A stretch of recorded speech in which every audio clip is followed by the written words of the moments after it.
What is up, everyone? I'm coming on here for a couple of plays for the weekend. So it is Friday night right now, and we have a big slate of games of college football. It is championship weekend, so a lot of these teams are playing for their championship conference games. So they're going to be big games. They should be close games because it should be evenly matched teams.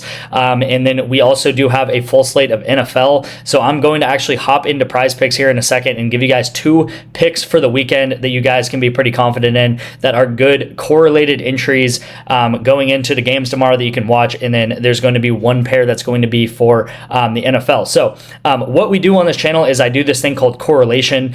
I really think it is very, very difficult to be profitable on PrizePicks if you don't use correlation.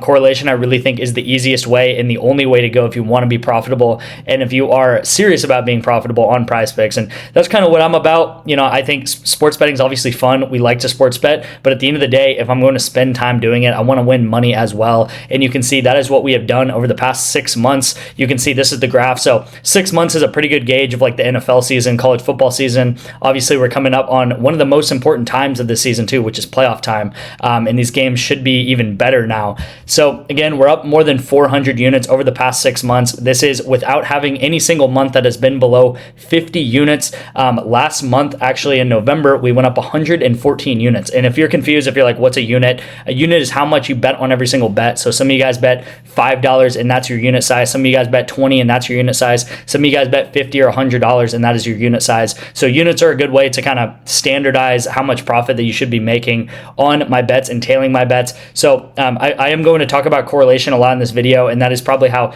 98 to 99% of my bets are on PrizePicks. They're correlated in some way, and it's because instead of separate things needing to happen in the game or having bet on like 4 different sports in a 4-man, you can pretty much just bet on 2 games and only 2 things will need to happen for you to hit the 4-man. So if you like anything I'm talking about in today's video, there's going to be 2 ways to get more of my picks. I actually have a VIP that has hundreds of you guys in it, and I send out about 10 plays every single day that aren't on this YouTube channel.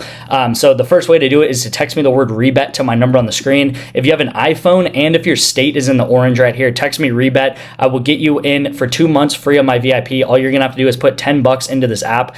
Completely legit app. I use it all the time. I can bet money lines, spreads, and stuff like that. I'm in Texas and I use this app all the time. So if you're in Texas, Florida, California, some of those states that aren't traditionally legalizing sports books, rebet is a great way to get some of those like money lines and stuff down. Another way, if you do maybe have a non-iPhone or something like that, you can use Parlay Play. Parlay Play is another great app, and you can just put $10 into this app, and again, I'll get you guys 2 free months. Just text me whatever word you want to do. You can do rebet or parlay, and just text me if you want to get in, and I will get you in some way, shape, or form. So yeah, that is a little bit about me. So let's go ahead and hop into PrizePicks and kind of build some of these entries out with you guys.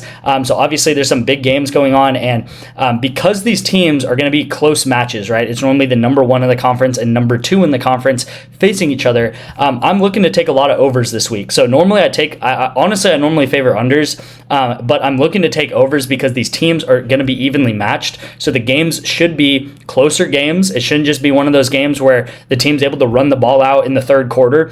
Sometimes we see that with some of these like random conferences where the teams are just way better than the other team. At halftime, they're winning by like 25 points, and they just run the ball out, and then the quarterback gets no passing yards or anything in the 3rd or 4th quarter. So there is a lot of games going on, you guys. So I'm going to try to filter out, what's the best plays of the day. So I'm actually going to go to this Clemson versus SMU game. I think this game actually has everything that I'm looking at to be a shootout, right? So a shootout is going to mean back and forth, little defense, and a lot of passing, right? Back and forth passing here. You can see Cade Klubnik, he kind of hovers right around this right here, and it kind of depends if he's in a shootout or not. You can see actually the Citadel, which is a team that they blew out of the water. I think they scored like 50 points on these guys. He actually didn't even break the 200 mark because he didn't have to pass the ball very much to beat this team. Now again, versus South Carolina, that was a very close match, and he had to throw a lot. Versus South Carolina, if he wanted to beat them, they actually ended up losing pretty quick there. But I'm going to take Cade Klubnik and then his number 1 receiver, Antonio Williams. So this is going to be a pair, and then I'm going to pair it up with some other guys as well on Oregon. But let me just talk to you guys about correlation, why this is so correlated, and this is pretty much my main strategy in betting is correlation. So Cade Klubnik and then his number one receiver, Antonio Williams, the more that Cade Klubnik is throwing in this game, so let's just say he gets 300 yards in this game right here. It does end up being a shootout. He does have to pass a lot in this game to kind of stay in the game and make sure that he's competing with SMU. The more that Cade Klubnik throws, the more likely that those balls are going to go to Antonio Williams, right? So quarterbacks, receivers, they're very tied together. The better a quarterback does, the better a receiver is going to do, and the better the receiver is going to do, the better the quarterback's going to do. So if Cade Klubnik throws a 60-yard pass to Antonio Williams, that's going to be 60 yards for Cade Klubnik and 60 yards for Antonio Williams, right? So again, we want these guys to be passing the ball, and instead of two separate things needing to happen, if you just had like an NBA play and like an NHL play, and they're just completely different games, completely different sports, we have this right here where we just need Clemson to throw the ball a lot, and this is a good chance of hitting this little two-man here, and you actually can't pair it up as a two-man, so if I wanted to just submit this as a lineup, it would just say, it should give me an error. Yeah, so it's going to say, I don't know if you guys can see it, but it says lineup must include two different players from two different teams, right? So it's not going to let you do that. So what we're going to do is we're actually going to pair it up with another pair from a different game, and it's going to be this Oregon duo. So it's going to be Dillon Gabriel, really great quarterback from Oregon. Similar thing to Cade Klubnik, like really Oregon's been dominating, so this is going to be one of their first challenges other than like Ohio State in a while. And then I'm going to pair him up with his running back, Jordan James. So a little bit of a trick here. I kind of say it a lot, but you can see if I took some other guy, some other receiver, let's take Evan Stewart, for example, this would actually only give me an 8x. So you can see if I paired it up with this four-man, it'd only give me an 8x. So what I'm going to do is I'm going to take Jordan James, his receiving running back right here. You can see this guy gets a lot of pass catches out of the backfield, and you can see we're getting a 9x for it. So that's great. Instead of 8x, we're getting a 9x. So this is the first play of the day. Again, the similar thing here, the more that Dillon Gabriel is throwing, the more he has to throw, the more likely he's going to have dump-off passes and stuff to Jordan James. This guy really reminds me of like a Jahmyr Gibbs type thing, where he'll get a lot of like passes, a lot of screen passes out of the backfield and stuff like that. So first play of the day, again, let me run through it. Klubnik over, Antonio Williams over. This is the game versus SMU, and then Dillon Gabriel over, and then Jordan James over. Again, these should be two close matches, Penn State, Oregon, and then Clemson versus SMU. So yeah, first play of the day is that. Again, I told you guys I'm going to take a lot of overs today. And then the second play we're going to go to is we're actually going to go down to this Miami of Ohio versus Ohio game right here. So this actually shouldn't be as close of a game looking at the odds. Miami of Ohio is the better team, and they have already played Ohio once this year, and they beat Ohio by about 10 points. But if you guys think about it, in football, the team that is behind, so if we're thinking that Ohio instead of Miami of Ohio is going to win this, is going to lose this game, is going to be losing. If we think Ohio is going to be losing this game, right?